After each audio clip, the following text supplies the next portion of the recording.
So the important case for superposition or interference patterns is called standing waves. We have done standing waves quite a bit.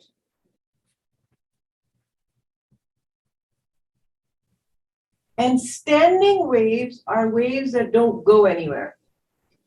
So a sine wave normally does this. Correct?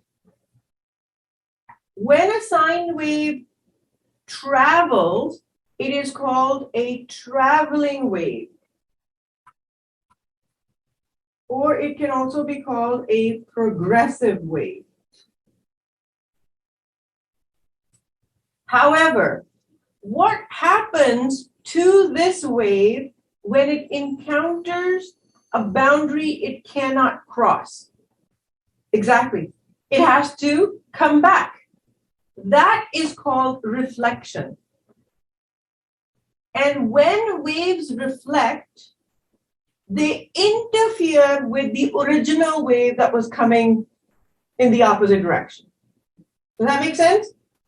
And the superposition of both of these waves makes what is called a standing wave. So imagine what will happen if a standing wave comes this way. And it encounters a boundary that it cannot cross. That wave will be reflected onto itself. And then, before we let it go, we put another boundary here. What happens to it now? It gets reflected back the other way. And then it comes to the other boundary, it gets reflected back. That kind of a process of reflection and interference sets up what is called a standing wave. It's a wave that can't go anywhere. And this is essential to us understanding the phenomenon of how lasers work. Okay, so another thing that we have to understand about standing waves is these points. This point versus this point. So the point at the top are called antinodes,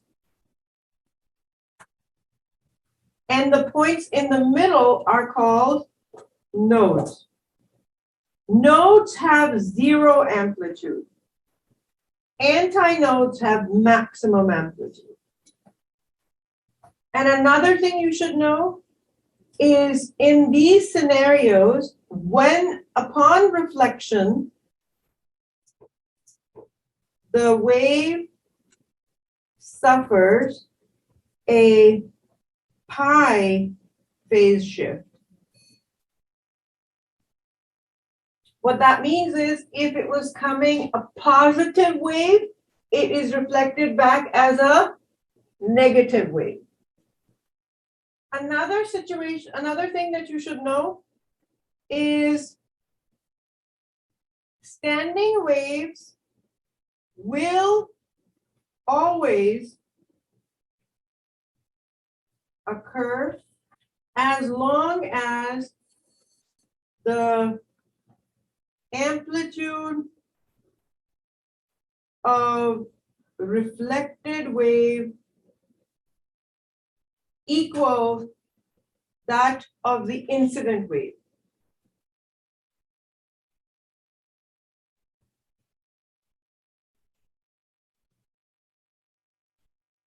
As long as that condition is met, whether you're talking about sound waves or light waves or waves in a string, standing waves will always be created.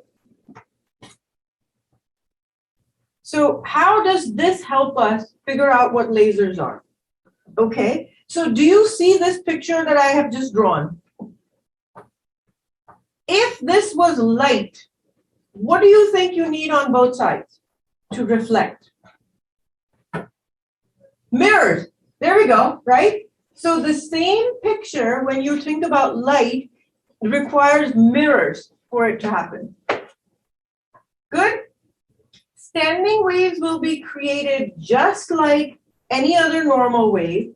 And the fact that there's a bunch of math behind it, and if anybody's interested, you can come look at it.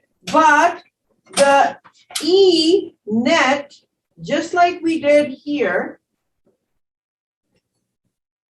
will be the sum of E1 and E2 with cosines. And if you remember, cosine of A plus cosine of A plus B is cosine squared A, cosine squared B, things like that. Let me just give you the gist of it. So the E net, or the resultant E, will be given by 2 E0 amplitudes, provided, remember we said that the reflected amplitude must equal the incident amplitude. So may I replace the E01 and E02 from here as E0? Okay, so that's what I've done. 2E0 sine of kx cosine of omega t. And in textbooks, what you will see written is this one is all depending on x, and this part depends on time. So may I write this as ax cosine of omega t? And that's what you will see written in a lot of places. Where ax is called the spatial dependence, and time is what varies.